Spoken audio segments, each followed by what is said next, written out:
In the heart of Southeast Asia, ASEAN countries are navigating a complex path to prosperity, but it's not all smooth sailing.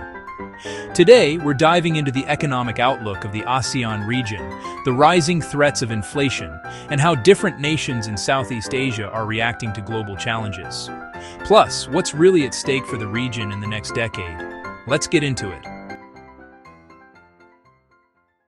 The ASEAN bloc is one of the most dynamic regions in the world, with 10 diverse economies spanning from powerhouse nations like Indonesia and Vietnam to smaller economies like Laos and Cambodia. But how are they really doing in the face of sticky inflation and capital outflows amidst global economic slowdown and policy uncertainty? Inflation across ASEAN countries has been a roller coaster ride. On one hand, countries like Vietnam, the Philippines, and Indonesia have shown resilience, with economies growing despite the global challenges.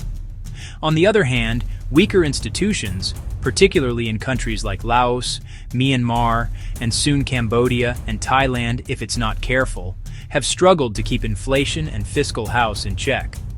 This has led to currency depreciation, social unrest, and deteriorating investor confidence.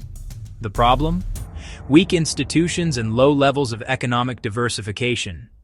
Countries like Laos, Sri Lanka, and even Thailand, if not careful, could face deeper crises.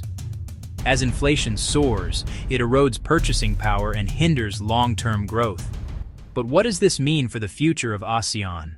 Recent political tensions in Thailand and Cambodia further complicate the situation. In Thailand, a growing divide between the military-backed government and the people has raised fears of instability. While Cambodia, under the leadership of Hun Sen, faces concerns over democratic backsliding and governance issues. The Philippines, on the other hand, still experiences blatant corruption on infrastructure, risking derailment of investment flows. So, how does this affect ASEAN? Political instability in some nations could slow down economic progress.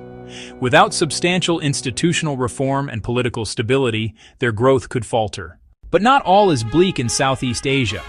There are clear growth leaders emerging from this region. These are Vietnam and the Philippines. Let's start with Vietnam. Over the past decade, Vietnam has turned itself into a manufacturing hub, attracting foreign investment and seeing impressive GDP growth. With its young workforce, competitive wages, and proximity to China, Vietnam is becoming a key player in global supply chains. Meanwhile, the Philippines has been a standout performer in services, particularly in the semiconductor